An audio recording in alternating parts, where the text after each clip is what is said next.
नमस्कार दोस्तों, यदि आप फाइनेंशियल ईयर 22-23 के लिए LUT फाइल करना चाहते हैं यानी कि लेटर ऑफ अंडरटेकिंग, तो उस केस में ये ऑप्शन GST पोर्टल पे इनेबल कर दी गई है। दोस्तों, यदि कोई टैक्स पेयर एक्सपोर्ट करता है गुड्स या फिर सर्विस का और वो बिना IGST की पेमेंट के एक्सपोर्ट करना चाहता है, तो उस केस में उसे पहले लेटर ऑफ अंडरटेकिंग फाइल करनी होती है GST पोर्टल पे। आप इस लेटर ऑफ अंडरटेकिंग का फॉर्मेट यहाँ पे रेफर कर सकते हैं, जिसमें कि व्यक्ति ये कहता है कि वो बिना IGST की पेमेंट के जो है एक्सपोर्ट करना चाहता है गुड्स और सर्विस का, और इसके लिए जो GST एक्ट और रूल की प्रोविज़न है वो फॉलो करेगा। और यदि वो फेलियर हो जाता है गुड्स या फिर सर्विस को एक्सपोर्ट करने में, तो उस केस में वो 18% इंटरेस्ट से जो है टैक्स पे करेगा इनवाइस डेट से लेके till the date of payment. इस प्रकार दोस्तों आप ये अंडरटेकिंग जो है वो GST पोर्टल पे फर्निश कर सकते हैं। इसके लिए आपको विटनेस भी यहाँ पे डालने होते हैं। दोस्तों, GST एक्ट के अंतर्गत ये प्रोविज़न दी गई है कि यदि कोई व्यक्ति गुड्स या फिर सर्विस को एक्सपोर्ट करना चाहता है बिना IGST की पेमेंट के, तो उस केस में उसे एक्सपोर्ट करने से पहले बॉन्ड या फिर लेटर ऑफ अंडरटेकिंग देनी होती है। RFD 11 फॉर्म में GST पोर्टल पे इलेक्ट्रॉनिकली फर्निश की जाती है, जिसमें कि वो अंडरटेक करता है कि वो टैक्स और इंटरेस्ट को पे कर देगा।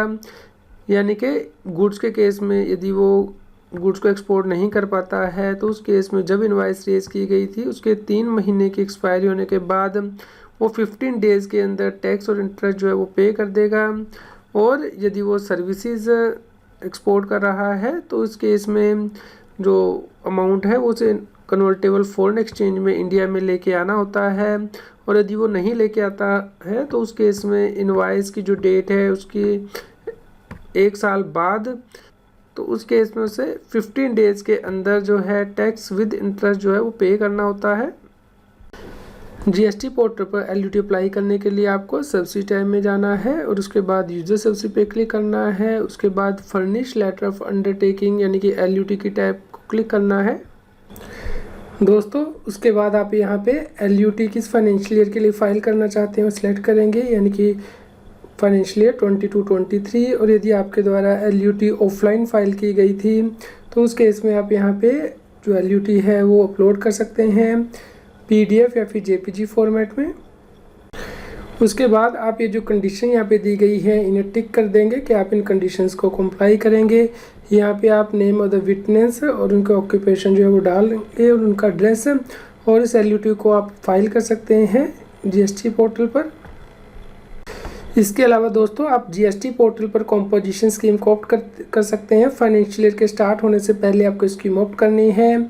इसके लिए आप GST पोर्टल पे लॉगिन करेंगे, रजिस्ट्रेशन टैब में जाएंगे और यहाँ पे application to opt for composition levy पे क्लिक करके कॉम्पोजिशन स्कीम को ऑप्ट कर सकते हैं, यदि आप जो सेक्शन 10 में कंडीशन दी गई हैं वो सेटिस्फाई करते हैं। तो फ्रेंड्स, आप ये दोनों ही काम यानी कि LUT को फाइल करने का और कॉम्पोजिशन लाइव को ऑप्ट करने का, यदि आप एलिजिबल हैं तो ये 31 मार्च 2022 से पहले कंप्लीट कर लीजिए। उम्मीद करते हैं आपके लिए यह न्यूज़ यूज़फुल रही होगी। कृपया लाइक कीजिए और शेयर कीजिए ताकि सभी लोगों तक ये जानकारी पहुंच पाए और वो GST की कॉम्प्लायंस कर पाएँ। रेगुलर GST और टैक्स अपडेट के लिए इस चैनल को सब्सक्राइब करें।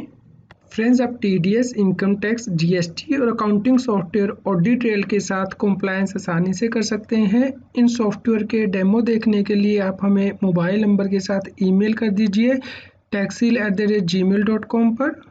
आप हमें टेलीग्राम ऐप CS बेसिंग टैक्सिल पर ज्वाइन कर सकते हैं ताकि आप GST और इनकम टैक्स के रेगुलर अपडेट अपने मोबाइल पर ही प्राप्त कर सकें।